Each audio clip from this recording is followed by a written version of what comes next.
компенсирую 9 месяцев. Hello. I am very glad.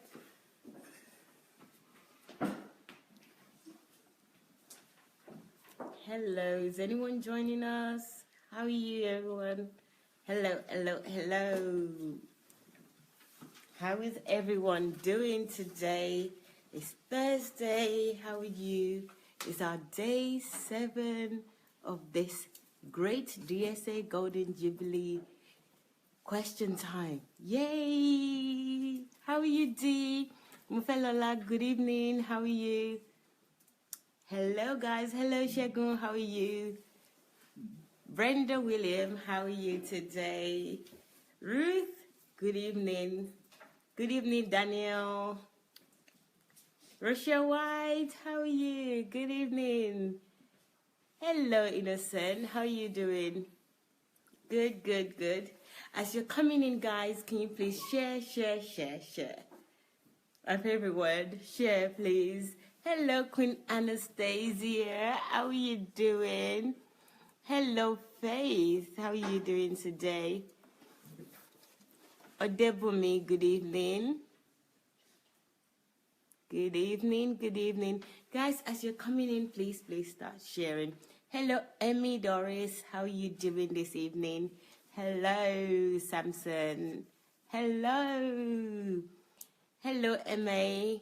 Good evening. Emma saying good evening to Pastor. Good evening, Pastor. Thank you, guys. Hello, Olaolu. Thank you for sharing.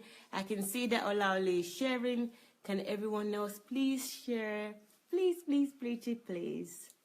How are you this evening? I hope you're okay. I know that you've enjoyed the last few days, so let's continue in that momentum. Hello. Emma, hello.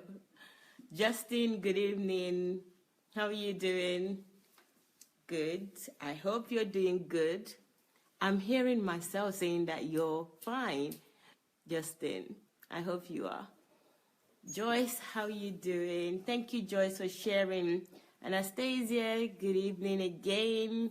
She's saying, good evening, my best mentor in the whole wide world. That's so nice. Thank you, Anastasia. He can hear me, so he's right here. I will be turning to him in a moment so that you guys can be self-assured that he's here. Hello, Rajab. How are you? Good evening. Thank you, Rajab. That's so lovely. Love you too.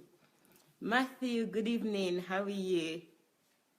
Happy celebration to our own DSA. That's from Matthew.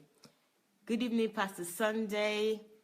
This is from D and the beautiful family of DSA. Good evening, D. Justin, good. It's good to know that you're getting better. Thank you for responding. Thank you. So I know people can hear me, so that's really good. Yippee! So let's get started. Without further ado, let's get started. I'm going to get Dr. Sunday to say hello in a moment. But before I do, guys, please share. I can see not many of us have shared so far. It would be nice if we share and also invite our friends and family. Go ahead, please do that right now before we get started. I'm going to just go for a quick summary of where we left off yesterday. Yesterday was quite interesting, a lot of questions. And if you want to check out the questions, you can check out the questions and the video that we did yesterday on YouTube. It's available. It's still available on Facebook as well. But YouTube, if you don't know, is Sunday Adelaja Official. So that's Sunday Adelaja Official for YouTube channel. So you can check it out. And it's under the playlist DSA Golden Jubilee. So check it out. Hello, Theophilus. How are you? Good evening. So I'm going to turn the camera now so DSA can say hello to you guys. Okay? Yes, sir. Hello. Hello. That's quick. That was quick. Well, you know that he's in the house, so let's go. So yesterday we had several questions. I need to pause here, no? You have to see me before you Let me see. Oh, I can see you. You're very close. So. Is it not too close to me? It is. It is. Yeah. Then But move your it backward. voice. Yeah, move it backward because today my voice will be okay. Okay. So guys, so yesterday we finished off with a question about DSA not talking about or teaching about prayer and not teaching about salvation. And he gave a very detailed answer. As you know, if you know him already, you know he teaches about those two topics very well. But the person that asked the question also apologized immediately, which was really sweet. I really liked that. That person didn't chew over it or, even wait. She apologized really quickly, and that was fantastic. But we got a very good answer. And also, we had the links that was on the video. For those that don't know, all of DSA's teaching, there were links that you could follow and go to, and immediately you would see the playlist on YouTube and all the other channels that we have or platforms, blogs. We had a link below. And then there was quite some questions about Pastor Sunday and Pastor Bose, which was really interesting. I read the comment later, and I know a lot of women really loved these answers, and they felt really good. And I saw some of the men's comments as well after about being a personality, Pastor Sunday being a personality on their own, and even though they're married and she's a pastor and he's a pastor, there's no conflict at all. They're both independent of their calling. Their calling is independent, so they do what they have to do because God called them individually. Just because they're married doesn't mean that they have to be glued together. It's very interesting answer, and I can see that a lot of people were putting love and giving comments how great the answer was. So that was really enlightening. I know also that there's a few questions more on Pastor Sunday and Pastor Bose. So we would answer that today, hopefully, if we have the time. But as I'm doing this summary, guys, keep thinking about your questions and send more questions. Your question might be up today and you get some answers. Yay! So I'm just waiting for you guys to share. Please share this. I can see that not a lot of people have shared so far. So let's share. And also, You only have 1 hour. Yes, Dr. Sunday is reminding me of the time that I don't have much time. So let's start, guys. Ready? Yes. Okay. The first question, sir, is following on to the question with Pastor Bose. It says, you're a pastor and Pastor Bose Adelaja, and Pastor Bose Adelaja, she's also a pastor. Does it mean that both had the vision to work for God? Because most pastors in Africa, once the man is a pastor, the wife automatically becomes a pastor too. That is not our case. We are not pastors because, I'm a pastor, called to be a pastor, and Pastor Bose was groomed into it. She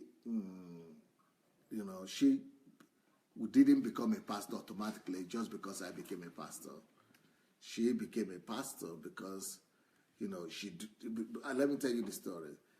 First of all, when I met with Pastor Bose, she didn't want to have anything to do with pastoring at all. She didn't even want to marry me.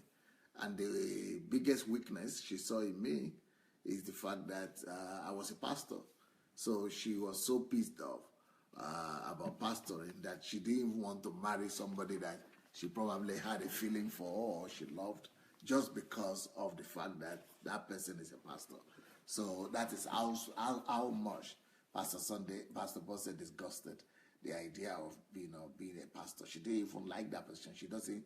She even told me when I was trying to convince her to marry me, and she was saying she just wants to live her own life, go to church, serve God anyhow she could, and go back to her own house. She wanted to have her own family free of pastoral calling or anything like that.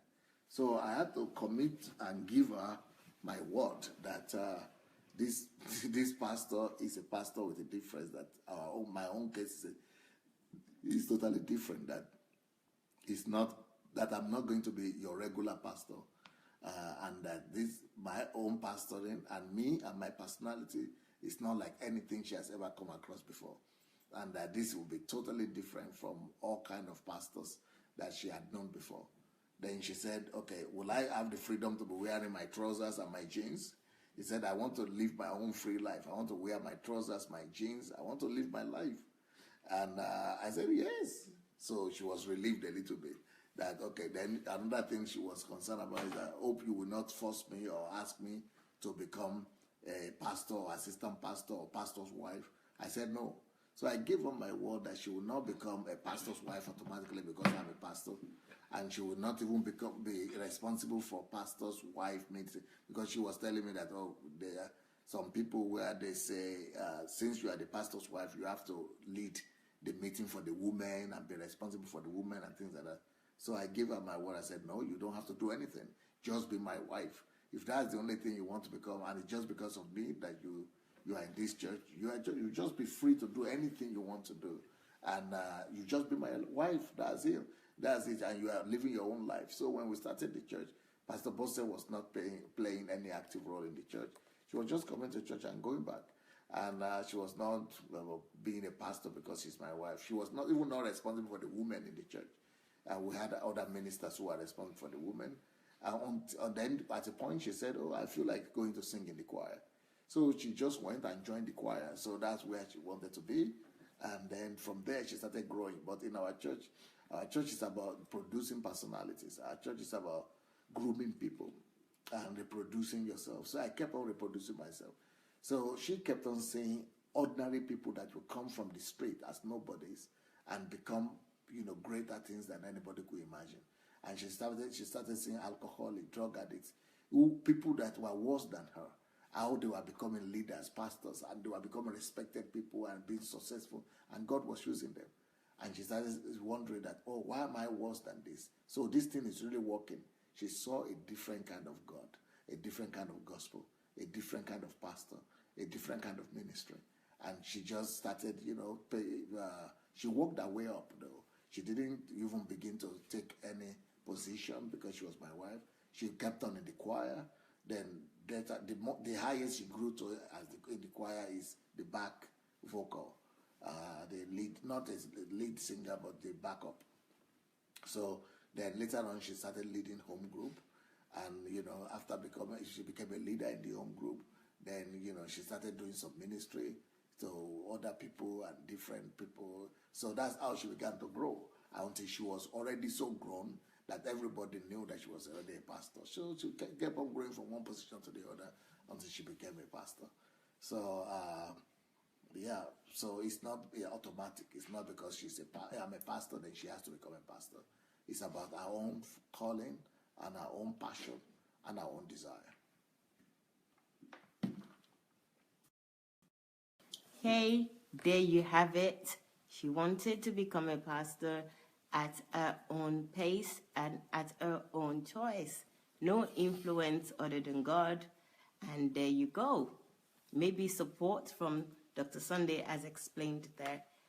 So, next question is also about you and Pastor Bose, and it says... Well, the problem, there was a problem there, because even though I gave the answer, and you are answering, you are sending the next question, but you are not a participant in the process of me giving the answer. And if you are going to become a lead interviewer, you have to listen to what I'm saying, because it is what I'm saying that will generate the next question, not just automatic going through the list. It is because you didn't hear what I was saying very well, so you couldn't even see that there were some points and areas where you are supposed to comment, as usual, which you would normally do. But today you got distracted by picking another something. He said you are supposed to just do one thing: listen to me and ask your question. When you ask your question, I listen to you. So you must respect me back. When I'm now answering that question, you must listen to me. Otherwise, you will be lost. Then you will not know how to continue. You will not be able to roll. So you are not able to roll right now. You just cut it off and next one. So that's not what this is all about. Guys, lesson 1 today. There I am. I've got it. So what happened there was Pastor answered a question and I wasn't paying attention, as I sometimes don't. Then, which is true because that question was quite detailed. And in that question, I could ask a follow-up question in it because there's so much in it and there's so much more that it could be extracted from it. But I didn't pay too much attention because I believe I've heard this before. But guess what, right? I am going to go back. Them. I know, and I'm representing you. Someone will be there for the first time. Guys. Okay. And okay, I'm representing you and other people that are just here for the first time. Okay, sir. On that question, I'll come back to you because I'm still on Pastor Bose as well. So I'll come back to it. There's a question here which is related to that. And that is actually related to yesterday when you said that you go to see her. You go to see Pastor Bose. And this person is asking that, go to see DSA, you said. Don't you share the same bedroom? Okay. Well, we have been married for 23 years now. And because of that, we have learned one or two things about our marriage and about living together for husband and wife. Of course, we share the same bedroom. But there are some other details that you must know. When we were a young family, we only had an apartment which is 2 bedrooms. And so then we started, we had a bedroom and a parlor, so we just had 1 bedroom. So that was okay. And for the first 2 years or 3 years, then later on maybe 4 years, not 3 years. Then later on we got a bigger apartment, which was for 4 bedrooms. So then we started having children, so everybody had their own rooms, and then we had our own room. Now, because we had lived together for more than 10 years in apartments, just having 1 room, 1 bedroom, and of course sharing the same bed. But by this time, it was already like maybe 13 years or 15 years of marriage. I have grown to become a pastor, and Pastor Bose also has grown to become a pastor, who are developing at the same time. So while we were still living in the apartment where we were living, we have discovered that something is not working right. It is a nuisance, and we have become a nuisance to each other in the bedroom. That is not nuisance in the sense that, nuisance, but we have become a disturbance to one another in the bedroom. So having 1 bedroom, so in that bedroom, I will bring my books to that bedroom. In that bedroom where my wife is sleeping, of course I'm lying and I'm also reading, and she's sleeping, the light is on. That is a catastrophe. Then in that same bedroom, I wake up at maybe 5 o'clock and I want to go and pray while she's there and she's sleeping, and that's what I call nuisance. I'm creating a lot of discomfort for her. The same thing for her too, because she's waking up. I then go to bed. Maybe I finish praying at 5 and I go to bed to sleep a little bit, and then she's waking up and she has to take care of the children, and they're coming in and out of the bedroom. So it's not working. It's okay, but okay, another thing is we'll come back to sleep in the bedroom. My wife wants to open the window because she wants the fresh air and something like that. And I'm cold. I said, no, because it's winter or something. Or I want to open the window, or I want to close the window. That is one of the challenges of living together with another person. And that's one of the challenges of being husband and wife. But because in our mind and in my mind and in our mind, it is unconceivable. There is no way to solve that problem. Because we have always known one thing: husband and wife must just share one room and one bed. Husband and wife must share one room and one bed. So we are nuisance to one another, but we have to keep on getting angry, getting irritated, getting frustrated, getting dissatisfied, unsatisfied, and stepping on each other's toes, even though we know there could be an answer. So when we are now moving to this big house, I knew the solution. And because I had seen this before in somewhere else, but I thought it was strange. Because what I saw was that I went to see a family in my church. They were already older people. They were in their 50s. And I saw that their bedroom was totally different from what I had known.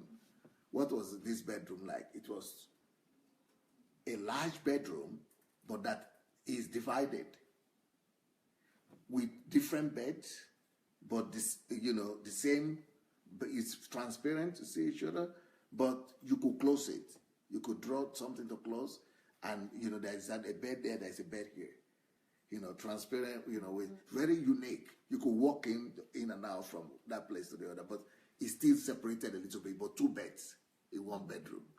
And large, big. So when I saw that, I first of all thought, why are you having this? What was this like? So I'm the pastor, and I was trying to teach them and rebuke them. No, you must have the same bed. That was when I was younger.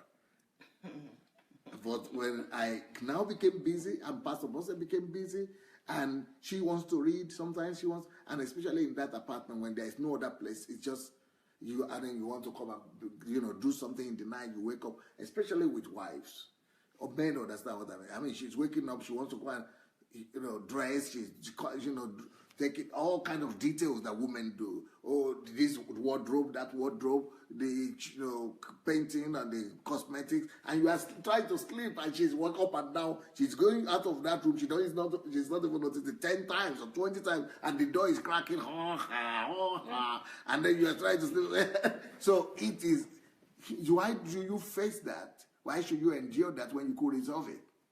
So when we now have, of course, there is nothing you could do about it when you are poor and when you are small and you don't have an opportunity to address it. But when we were now planning this house, we had discussed it with my wife that it would be a wonderful idea to have a kind of house whereby, apart from the bedroom, we could have an adjacent room. So that when I wake up in the morning, for example, and I need to go and pray, because I used to pray just in that room as well, and the light on, or some of the light on, and just so why don't I just wake up and quietly step out to the adjacent, in the same bedroom, but with a door. We just step out to that other room. It's a precursor room, so we step into it, and then there I can put on the light. I can even put on music and close the door. Because sometimes that's what happens. I want to always sleep with music on. And she cannot sleep with music on. Or vice versa. So now we could fix all that. So when I need my music, I just wake up and go and be praying there. Then the same thing with her. When she, wakes up, she could use that other room and do everything she wants to do while I get my rest. And so, we considered that before we build this house. So when we were planning this house, I put it, to the architect to plan that in.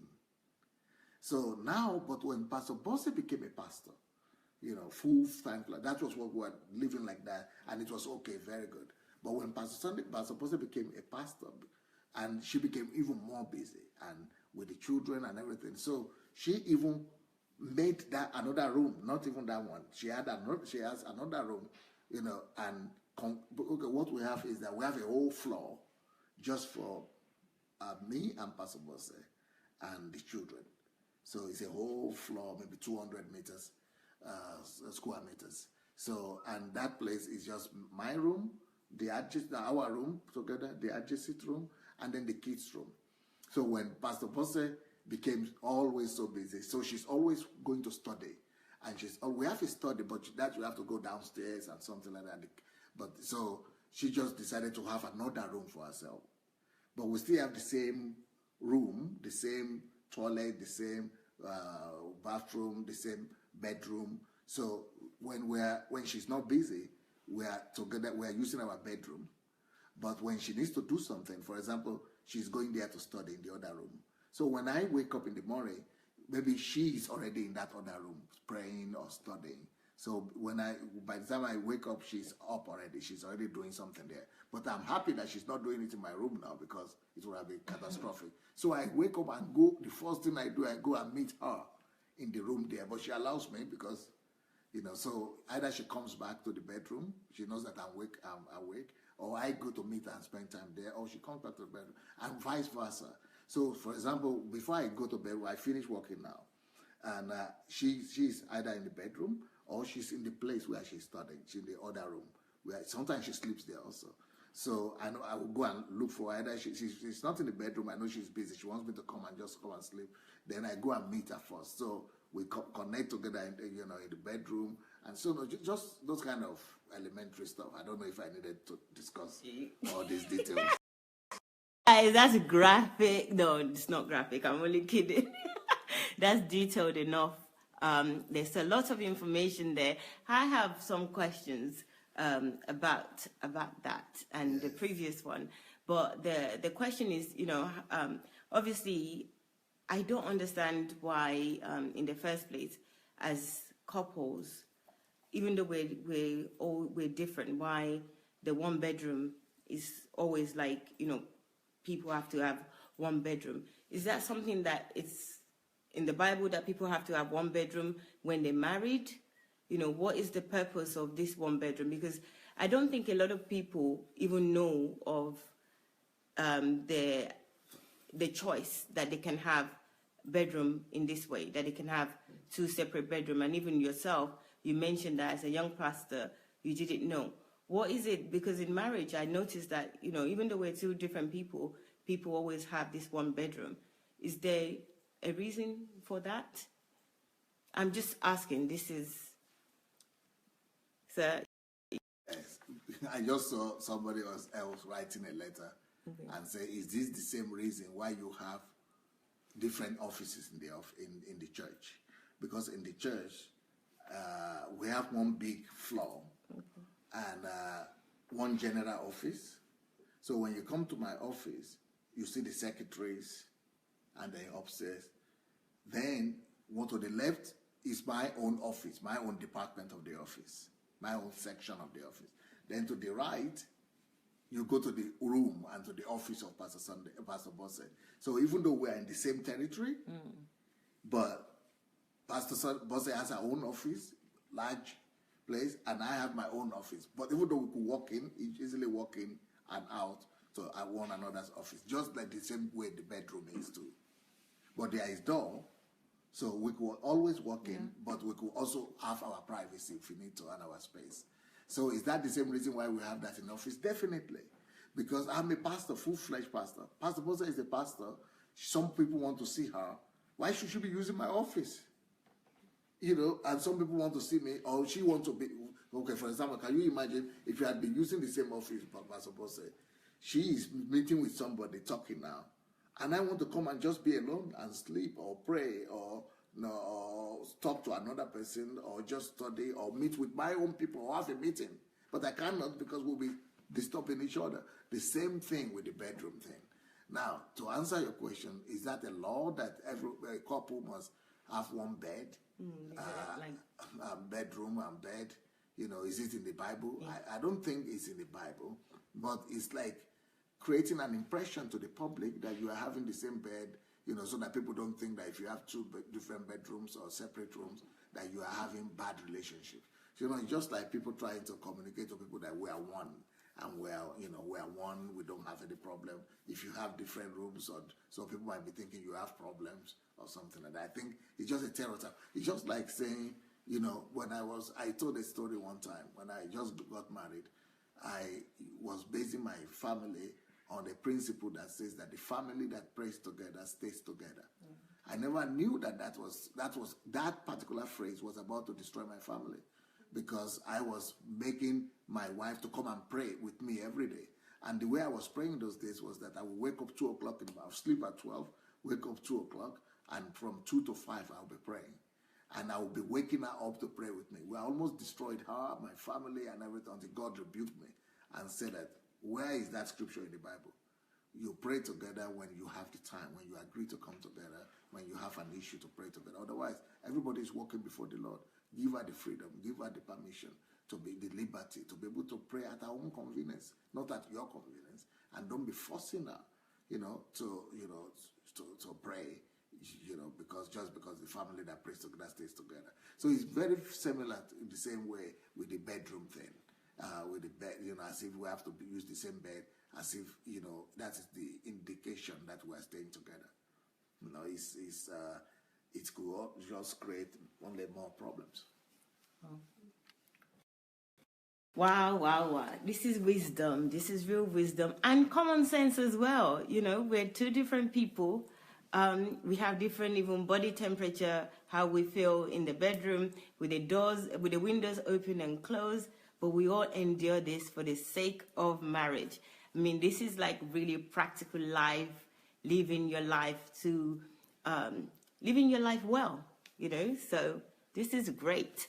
I wonder if anyone has got any questions about this, but put it down in the comment section. If I don't say it today and ask, I will definitely ask tomorrow. So please do that. That's the only question that I have about that. It's very clear. It's common sense. You can read their comments. Okay, let me read if anyone has got a question about this. Common sense approach, somebody says. Every couple needs to listen to this. That's good. So why don't you share Innocent and everyone else? Yes, it's true. Every couple needs to listen to this because people are dying and being destroyed or even enduring their relationship because of this. They can't even ask their partner that I want a separate bedroom, even if they can afford to have a separate bedroom. So please share. Adi said, beautiful. Thank you, Pastor. Wonderful words. Dare say you're phenomenal. That's Elizabeth saying that. Wow. Word. It's so true. I remember when in church, you wanted to only speak to the pastor's wife. It was never easy to speak to her alone in a separate room because there was only one office. That's so considerate and forward-thinking in so many ways. That's Julie saying that. This is called having a life. That's Nikki. Pastor Nikki saying that. 2 reasons African couples share rooms is lack of extra room. Economic, yes. Ignorance, cultural beliefs of making up quickly when there is a misunderstanding. It does not work because it brings about physical and mental stress. Well done, DSA, for sharing this. So this is a good point. I have a question about this because I've heard preachers preach about, if you had an argument during the day, if you're sleeping in a separate bedroom, then you can't resolve that. You can't resolve that argument because you go to bed in a separate bedroom, blah, blah, blah. So I've heard that before in church. So I just want a little bit more kind of understanding on how to deal with issue when, you had an argument and you're in separate rooms because because you can afford to, you already planned separate rooms. So how do you resolve that without having to go to bed before? Because this is one of the key reasons that they use for bedrooms. Just to share. Why should we even wait for your disagreement or quarrel to wait till the bedtime? And I know a lot of people that turn their backs at each other, right on that same bed. So the husband will be facing one wall, the wife will be facing the other wall. So it doesn't really. That's not an argument whatsoever. It's about resolving your differences, and you can always resolve them, not necessarily in the bedroom. It's another thing, if you don't agree, I think it's important for the two couples to understand the need for this. So, and for you, because if your husband doesn't want to have a different room, it's going to be difficult for you. But if your wife doesn't want, it's also going to be difficult. So you have to agree either to do this or not to do it. Then you have to endure the discomforts and the stress of, being in the same bedroom and going through all the stress of it. Yeah. That's one thing that I missed. You both have to agree. Wow, that's true. Because one person could think this is a good idea, and the other person think, no, it's not a good idea. I don't want you to. That's an opportunity to do all sorts. It's about trust as well. So yes, you do have to agree. Yes, key. Well, let me read a couple more questions. I think couples should have separate bedroom for sanity's sake. That's Chioma saying that. We're taught in church to have one room, no separate room. Oh, that's Ufoma. I used to preach against 2 bedrooms, but now I understand. That's Pastor Nikki saying that. Okay, let's continue. Yes, everyone needs their space, so it's not easy to live together. Yes. Thank you guys for your comment. Keep your comments coming. Next question, sir. Is it okay to ask the next question now? Yes, please. Okay. I wanted to ask a question now about the one you answered earlier about Pastor Bose in church and developing too. Have you ever asked her the reasons why her reasons for not the reason for development, but what really triggered that she was now comfortable and she's so I can't imagine her not being a pastor because I've seen her and I've seen how she is in church. So have you ever asked her what was the trigger? I just said it. I mentioned it already. And I didn't. Hold on. When she started seeing other people who are worse than her, who are weaker than her, who are not as educated than her, even drug addicts and alcoholics, becoming somebody. That's why I say you are not listening to me when I answer that question. They were becoming somebody. They were graduating from, down and out people to becoming respected pastors, successful people entering to their callings. And she was my wife. And she said, I'm living with him. And I'm seeing all these changes all around. People who are nothing were becoming everything. People, were discovering their callings. And she got encouraged. She got, interested in wanting to discover her calling and herself too. She said, she says it all the time, that if not for Pastor opened to me a new God, a new understanding of God, this kind of God that Pastor is preaching about, I want to fall in love with him too. Before, I didn't want to have anything to do with pastoring and church because that's what I knew. The kind of church she knew in Nigeria, she didn't want anything to do with it. But now she said, you open to me a new God, a new understanding of God, a new understanding of the gospel, a new understanding of pastoring, a new understanding of ministry. And I fell in love with this kind of pastoring. I fell in love with this kind of ministry. I fell in love with this kind of serving God, with this kind of God, with this kind of church. I want to do something for him. Now, she fell in love. She said the example, even though I never said anything to her, I was trying to honor her and honor my word to her. That she should wear her trousers, she should dress. She said, I want to enjoy my life. I don't want pastor's wife to stop me. Pastor's wife tag to stop me. I said, enjoy your life. Do anything you want. I will not say anything. So she was enjoying her life, but she said, this one life is even better than the life I knew that I wanted to enjoy. The life as a pastor's wife here in this church, in the Embassy of God Church, is the greatest discovery for her. So that's why she herself was encouraged to become. So, yes, I got told, but I got an answer. And if you weren't listening, like I wasn't listening, then there you go. That's an opportunity to hear the answer again. So, and also to the person, I think it was the day before yesterday, I think that was on Tuesday, that was that asked a question about his wife. This is another example of just leaving your wife to just be. And if she doesn't agree with Dr. Sunday, she doesn't like Dr. Sunday, use your own example like Dr. Sunday did with Pastor Bose, even though it's not that much of an extreme case, but it's a similar situation. Let her be. You show your example. Love people around you. Love her and respect her. And, she will change. God will go into her and show her. So this one is related to that as well. Kudos. Okay. Another question is, in one of your teachings, you suggested that it's good for one to pursue a career in an area one has fulfillment in, meaning in something that makes one happy. But what if it is not putting food on the table or paying the bills? Yes, I have addressed that already. when I address the issues of calling and purpose. So if you want, please go and look for my teachings on that topic, on that aspect. Is on YouTube, Sunday Adelaja Official. Go and look for the series on calling and purpose. And you will see that I said you might need to maintain a job for some time to just have enough money while you develop your skills and you are good enough to be able to sustain yourself and your ministry.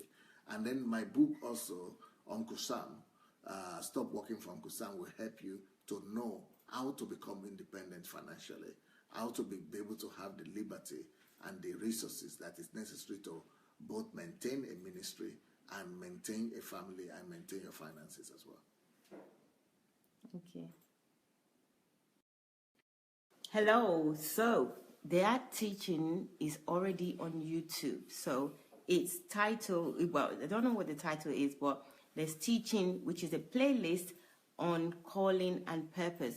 So check it out on Sunday Adelaja Official. You will find teaching that would help you to understand what you need to do.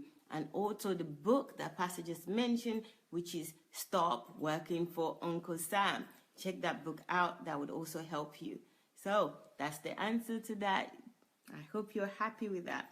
There's another question, sir, that says, was there a time in your life when things did not go the way you planned it? If yes, do you have any example and how did you handle it? Oh, yeah. One thing with life is that either you like it or not, you will sooner or later discover. And I think you will discover it sooner, better faster than later, that that things will not always go your way, and things will not always go the way you want it. That is just life. Things don't always go the way we want it. Things don't always fall in place the way we anticipate or expect them to be. That's just life. Life is a reality that we must all face. And the reality is that if everything falls in place and comes together, they come together the way you want them to be, then you are the Lord, then you are God, then you are the one in charge. It's not God in charge, and it's not, so it's not possible that for me to have lived my life and have all things my way. No, of course, there are so many times that things have not gone my way. So what do? There are several things I do. The first thing I do is that I go and do my best. After I've done my best, nothing is changing. I go and seek the face of God. After I've prayed, nothing has changed. Then I want to find out if Satan has anything to do with this. Then I begin to bind Satan and come against the work of Satan and, all kind of hindrances and hurdles that Satan could have put on my way. So after binding and losing, if the situation still doesn't change, then I know that God is trying to tell me something. And most likely what he's trying to tell me is that it is now for me to change. It is not situation or circumstance that must change, but me that must change. So then I begin to go to God again and ask God for what he wanted to teach me in that situation and why he had permitted that particular situation in my life. And then what I begin to do after that is I begin to go in research, to do research and to do self-education and begin to look for ways that I could educate myself more on the subject and be able to make myself better and be able to, discover the truth and the lessons that God wants to teach me in that circumstances or in that situation. Wow, that is so cool. I don't know if you noticed there that in that answer, apart from the factors that Dr. Sunday just said that, yes, things doesn't always go his way, which is fine, it's true. But the first thing is not that I pray, is that I do my best. Gosh, I was thinking, usually it's like, go and pray about it, go and pray about this. But he says he does his best. So he thinks of something and then he will do his best. Then, if it doesn't work out, then he will pray. Did you get that? That was really key for me. That's really important, that first I do my best. Not go and pray about it. Do my best. Wow. And then also that there's a process. There's a process to follow. So first thing is you do your best. Second thing is you pray if it doesn't work out after doing your best. Then if you pray that God should help you. If it still doesn't work, you bind whatever you need to do with the devil. You do that. If that doesn't happen, if the thing still doesn't work out, then you go back to God and you ask God that, God, what's going on? What do I need to do? Then I need to change. There's something that I need to change. It has nothing to do with the devil because I've prayed.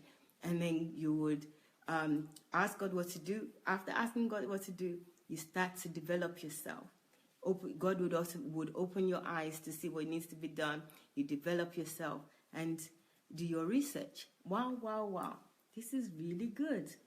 There is a process there. That's like the ingredient to all my worries. Like if things doesn't go my way, I'm like sulking, like, no, it has to go my way.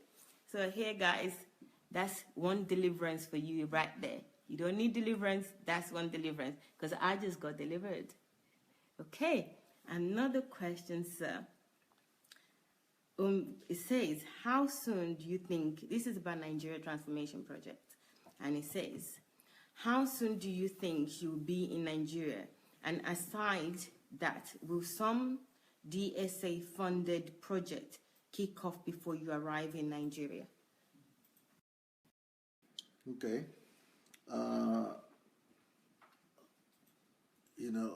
How soon am I going to be in Nigeria depends on how soon the situation, my lawsuit and court case here ends.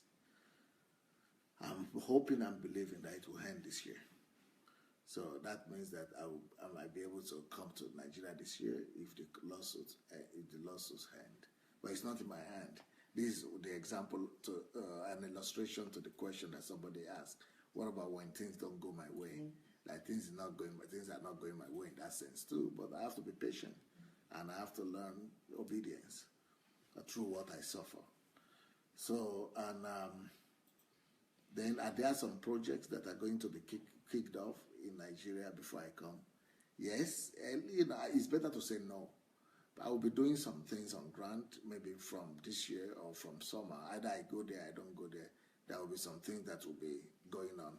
But it's as good as saying no.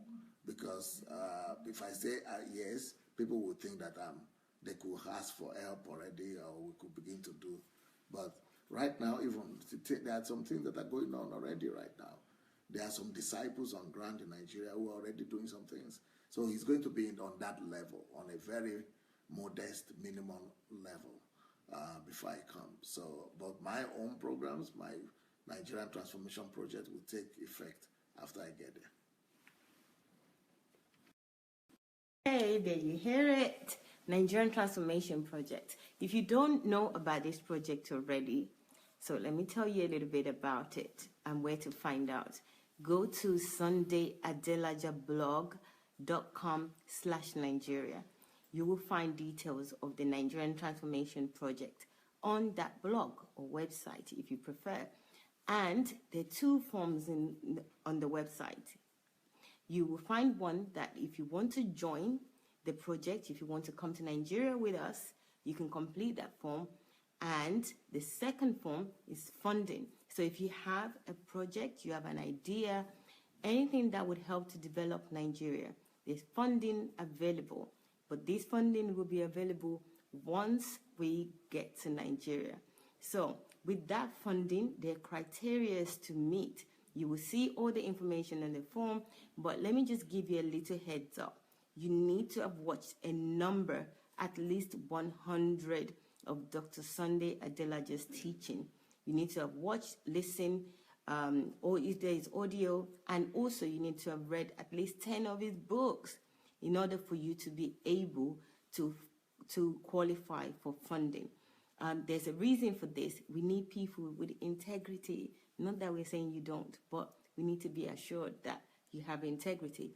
And Also, for those of you that are followers of Dr. Sunday, hooray, you would already have qualified to some extent because you would have been watching Dr. Sunday for some time. I know I have watched at least and listened to at least 300 of his of these videos, audios, YouTube live broadcast. If you've been watching him for some time now, you would have watched a number of it. So that's one aspect of the criteria met. So for those that don't know, please go to sundayadelajablog.com/Nigeria. Thank you. Okay, so there's another question that says, what are the principles that stood out for you when you started pursuing purpose? Well, principles that Stood out for you. Pursuing purpose. I don't think any principle will stand out for you except those ones you discover. So I would rather phrase that question differently. That what are the principles I discovered when I decided to pursue purpose? Number one, I discovered, first of all, I had a revelation that I was going to become a minister. Then I discovered that I was empty. I discovered I didn't have anything to take there. At that point, when I was 19, I discovered I didn't have what to tell the people, and I didn't even know how to do it. I was empty. That shows me something right there. It shows me that nobody can pursue purpose until they have added value to themselves. I needed to add value to myself. If I don't add value to myself, even though God himself had called me, even though Jesus had appeared to me, but I would say I have nothing to give to people. So that's what the lady in the testimony session that we had today, 2 hours ago, the lady that came spoke about it, that she used to think that the family was more important than self-education. She knew that family was a value, and she knew that self-education was good, but she didn't know that she had misplaced priority. And a lot of people still have misplaced priorities today. Do you know, most people in the world, if you go to them and say, what are the most important things in your life? What is the most important thing you have to do first in your life? They will tell you, what is the most important thing in your life? They'll say, family, my wife, my children. But really, as important as family is, there's something that's more important than family. Self-education is more important than family. And many people don't know this. And so that's what she discovered. And that's what I'm affirming also. That no matter how God appears to you, no matter which God appears to you, no matter which angel appears to you, if you didn't do self-education, if you didn't cultivate your ground by yourself, if you didn't add value to yourself, you will not be able to pursue your calling or to be successful in it. You will not be able to, to be successful in whatever. Even if God has called you there, you will still fail. And you will not enjoy it because you have not added value to yourself. And that's why many people always say, Pastor, you know so much. Why do you know? How come you know all these topics? Because I took my time to add value to myself in every aspect of life, even the aspect that don't pertain to me. I have developed myself so well in all areas. I've developed myself left, right, and center that I'll be successful anyhow. It doesn't matter what I decide to do, I will still be successful in it. That is how much confidence I have in the level of development. I've developed myself, not just as a pastor. Some people say, okay, they are called to be pastor, and they just develop themselves as a pastor. But for me, I've developed myself as a pastor. I've developed myself as a politician. I've developed myself as a millionaire, as a financier. I've developed myself as a social activist, as a civil society leader. I've developed myself as a media person. I've developed myself as a writer, as an innovator, as a thinker.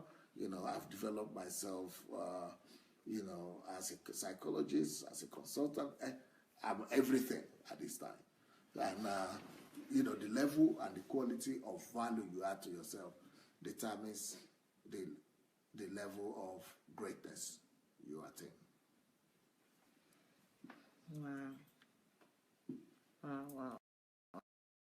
Wow, guys, I don't want it to end, and it hasn't ended yet. The pastor said some things there that even though God has called you, you will still fail if you don't develop yourself. That is really deep. That's profound. there's so many people, I've heard it so many times, I am called. Even I think that if you're called, you have an automatic right to something. But hearing this today, that being called and not developing yourself is heading to failure. And probably this is the talent versus self-development or educating yourself scenario. This is just amazing to say that if you do not develop yourself, you will fail, even if God called you, guys. Or if Jesus appears to you.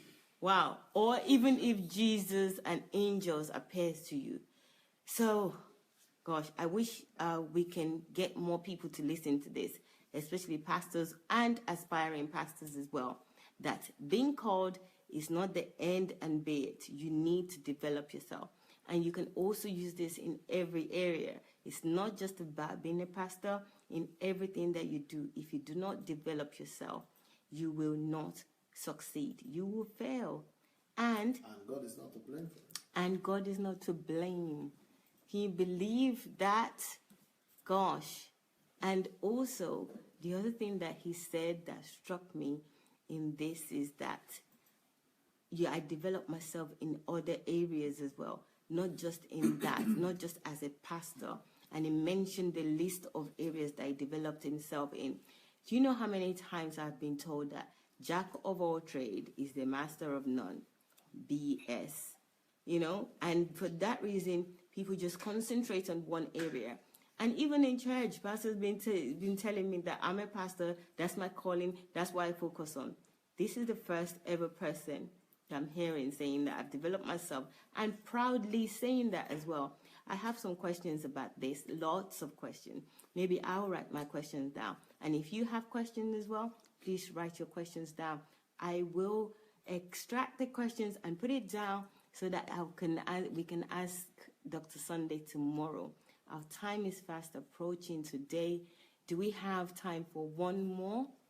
Because we started slightly late, sir, so... It's no problem. I was warning you. Yeah. Okay, I'll take the blame for everything. That's me. Okay. So, guys, don't forget that. Develop yourself, okay? Even if Jesus came to you, you don't develop yourself, nothing is going to happen. It's heading to failure, okay? Don't say I don't help you out. Right. This question is that why is it necessary to honor a single race if we all originated from Adam and Eve? This question came from yesterday when you gave the list of the books, what you're honoring, that you're honoring your family, your race, your continent with the books that you've written or you're writing for your birthday. So I think that's when this person wrote, because it was around that time, that why is it necessary to honor a single race if we originated from Adam and Eve? Okay. Yes, I spoke yesterday that one of the books that I've decided to release for my birthday is going to be about Africans, it's going to be about black people, it's going to be about my race. Because what I've decided to do is that I'm releasing a book that is called Olorunwa. It was released before, but we are going to release the upgraded part of it to honor my grandmother and to honor the family that gave me life and that I came to the world at my 50. At my 50, at the 50 years old, 50-year-old celebration, I want to celebrate my family. I want to celebrate the Adelaja family, the people who raised me up. So I wrote a whole book to celebrate that family and to tell my story to the world.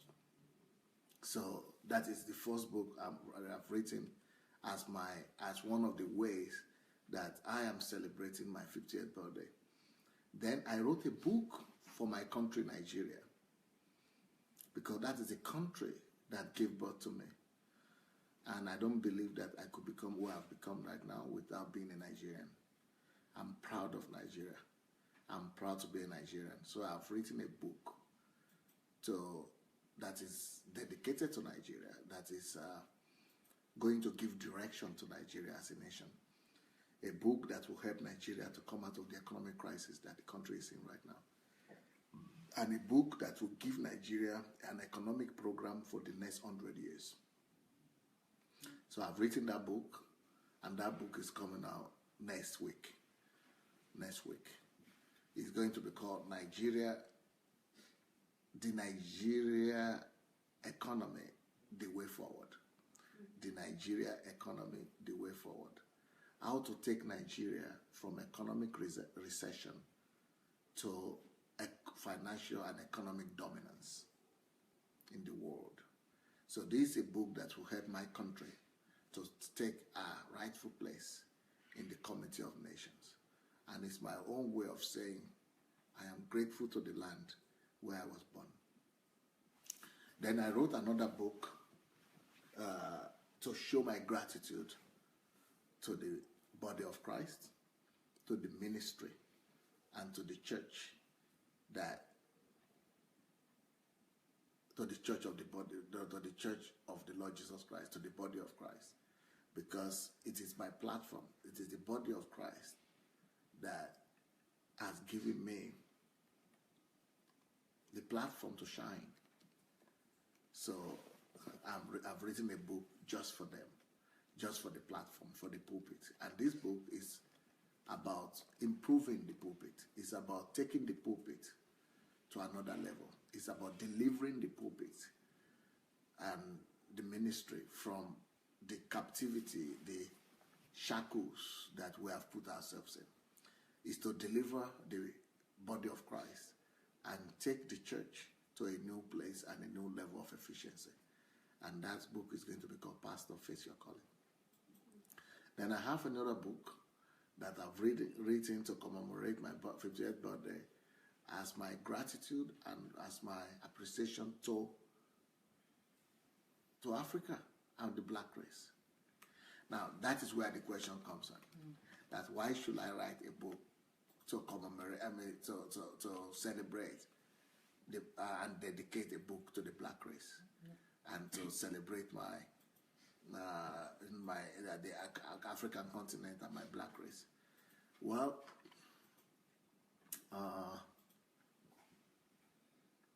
I'm just trying to show gratitude. I'm trying to identify my roots. I don't think there is anything bad about you trying to identify your roots and give it the recognition that is needed. Now, the person that is asking this question is saying, but we are all children of God.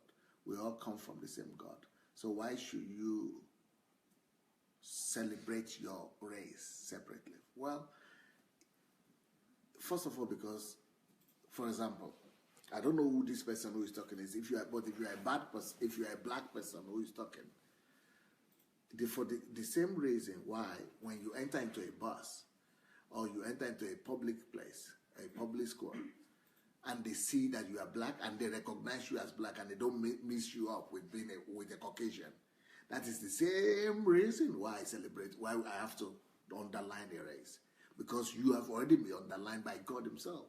And you are not being mistaken for a white person because you are a black person. I have not been mistaken for a black person, for a white person. Nobody mistakes me for a white person. Nobody mistakes me for a Canadian white or for an American white or for an Englishman. Nobody mistakes me for a white because God gave me a race. And because they just need to look at me to see how I'm different. So to say that, okay, it's like, it's the idea of globalism, that we are all the same. Yes, we are all. I don't think we need to be afraid of celebrating diversity. I don't think if I notice an Asian and I appreciate, or a Chinese, and I recognize that it's a Chinese, I don't think I'm being racist. He's a Chinese. That's just the way it is. He's a Chinese. Even though he's an American, he has an American passport and a British passport, but he's still a Chinese. I can say. I could be telling myself that, no, I didn't see it. It's not a Chinese. It's just an American. But you know that he's a black, he's a Chinese, he's an Asian person. The same thing with the black. The same thing with Indians. The same thing with, other. So the fact that I'm not, the fact that we see people's difference doesn't mean that, we are creating we are creating separation. I think that where people are different is actually where they are celebrated. Where they are different is actually where they are, and I'm going to be talking about this on Saturday, by the way. We should learn to celebrate our difference. And the difference of another person is not to be ignored. I am a different person as a black man. Any black man you see anywhere, we carry that difference. More than that, I will not even pretend to tell you that we carry a stigma. Black people carry a stigma. If you don't know about that, I know about that, and I want to remove that stigma. If you are a white person who wrote that, it's because maybe you don't know about it, but every white person knows that black people carry. Every black person knows that black people carry a stigma. It doesn't matter where you are. It doesn't matter what achievement you have. But just because you're a black person, you carry a stigma. And I need to help the black people to overcome that stigma. I'm a black person. I'm one of the few black people that God has used to show the world and to showcase to the world that black is not inferior. And because as a black man, I am leading white people. And I must use my platform and my achievement to be a blessing to other black people and to set them free as well. I want to set my people free. I want to set black people free everywhere. Those men in prison, those men that are having low self-esteem, those people who are descendants of the slaves, I want to help them get the value and the worth that they deserve. I want to help them to understand that they are not inferior to anybody. And I want to help every African to know that the fact that he is an African right now. And do you want to tell me that you don't know that Africa is regarded as the least developed continent in the world? Do you want to tell me that you don't recognize and you don't know that Africa is regarded as, Africans are regarded as the lowest kind of people in the world? Well, if you don't know about that, I know about that. And I want to write that book to set my people free and to give them the confidence that they desire, and the faith and the confidence in themselves and the worthiness and the self-confidence, self-esteem that they need by telling them about their history, by telling them about their capacity, by telling them about who they are, and by telling them about what we have done in the past and what great future is ahead of them. So me, it's my birthday gift to my black race. It is my birthday gift to my continent. Just like I have a birthday gift to my family, I have a birthday gift to my country, I have a birthday gift to my religion. I have a birthday gift to my religion, to my God, that's to the church. And I also have a birthday gift to my race. But finally, I also have a birthday gift to my world. I have a gift, a book that I'm writing to the nations of the world, to my world, to celebrate my world as my 50th birthday gift. Wow. Oh, wow. We always end like this. You would not believe that the person that asked that question have just said, thank you for answering, Pastor, the way only you can. That's what the person said.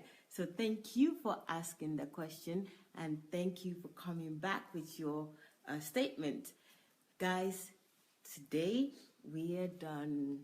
But thank you so much, it's sir. an opportunity to talk about the books. Yes. I don't know if you could show the book. Yes, I can show. Can you see it? No, you can see it. What I can see it. Is it showing properly? Yes, it's showing. Yeah, talk about them. Right. This is insulted by ungodliness. From what I heard about this book, shame on me, I haven't read this yet. But what I heard, right, you will be provoked when you read this book. So pick it up and read. This is a great book. Does that's already released? Okay, and it's on Amazon at the moment, so check it out. It would be on Amazon from now on, so check it out. Not just at the moment, like I've just said. There's another one, Create Your Own Net Worth. Yes, this is a great book. Create Your Own Net Worth. Not network, but worth. And I'm sure that you would enjoy it. Pick it up. Here it is. Also available on Amazon. And then there's another one, How to Build a Secure Financial Future.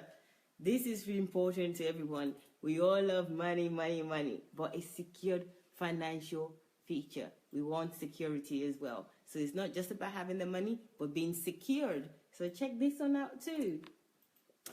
And then, Mountain of Ignorance. Wow, guys, you won't believe this book we did for HMT. This is an amazing book. I have read this one. Hooray!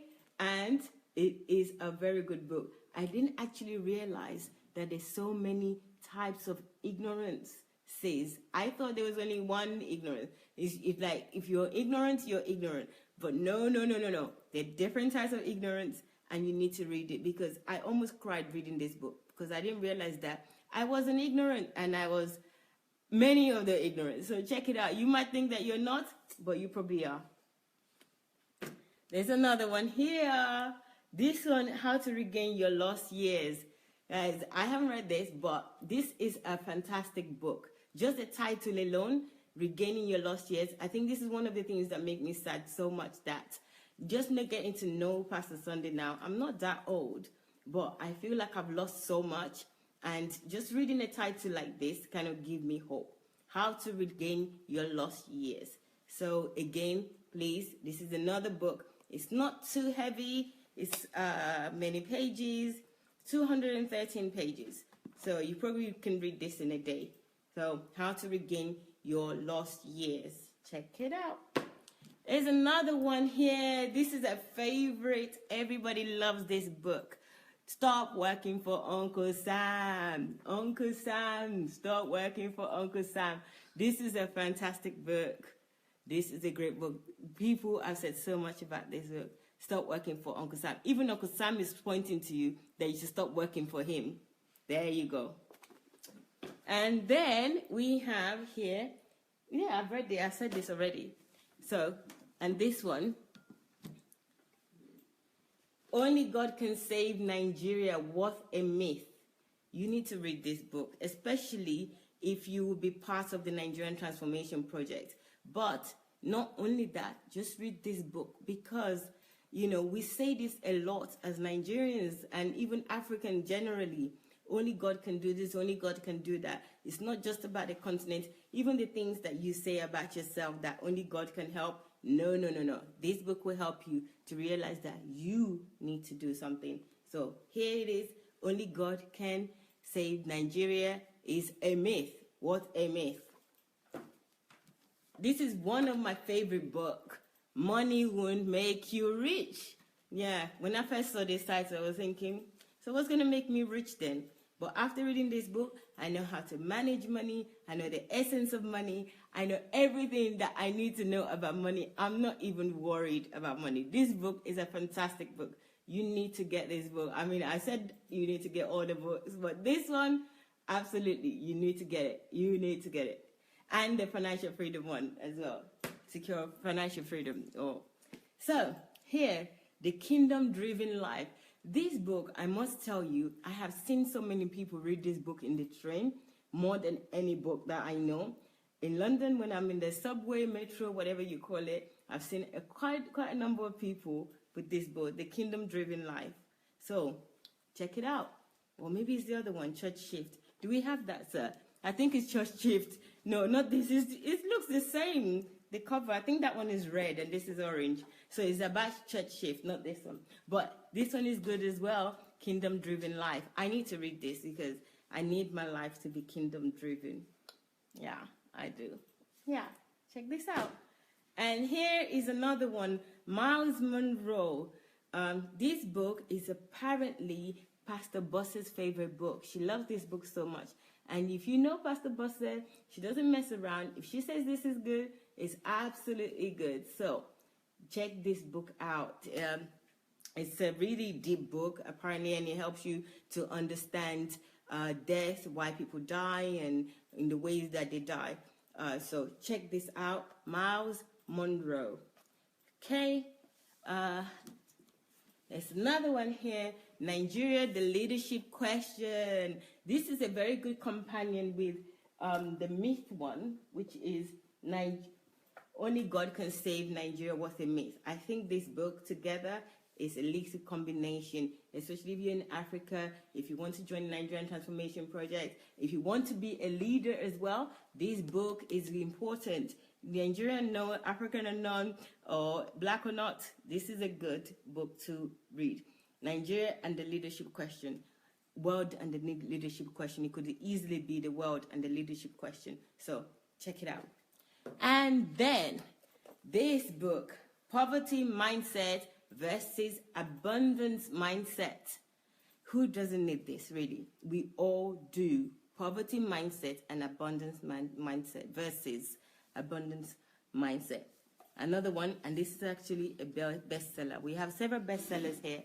So here are some of the books. There are many more books to check out, but here are some of them. And let me just remind you of the Dr. Sunday's. Bestseller because it's not released yet. So show you Ukraine. Oh, poverty and okay. When is this released, sir? So that It's going to be Ukraine here when they come. okay. Same with the net worth. Okay. All right. So the book will be released here soon. So guys, let me remind you of the platforms. So official, you need to go to YouTube, which is Sunday Adelaja Official. Sunday Adelaja Official. There's several playlists on that. You'll find all the teachings of Dr. Sunday. The one tonight will be on there as well, and it will also be on Facebook, and it will also be on Twitter. It will also be on Instagram. So, and also, there's another place you can go. You can go to the blog, which is the website, is sundayadelajablog.com. And if you're interested in Nigerian Transformation Project, just add /Nigeria to that, and you will see the forms, you see details about the project. And of course, you're on Facebook, which is Dr. Sunday Adelaja. And guys, the hashtag does Sunday Adelaja DSA Golden Jubilee. Guys, come on, use it. We need to move this Sunday Adelaja this month, at least this month. We need to shake social media, especially Facebook. So, guys, that's it for today. We are off. I hope to see you tomorrow. Please add your question in the comment section. It's not too late. If you think about it overnight, wake up, get out of bed, go to your computer, and write a question down. Okay? All right. It's been a pleasure being with you today. As always, you know I love you guys. Thank you so much for joining us. And we will see you tomorrow evening. There's a session before that, which is at 7 o'clock Ukraine time. And we're getting the Ukraine testimony. So join us also for that. And we will see you tomorrow. Have a nice evening. Take care. Bye.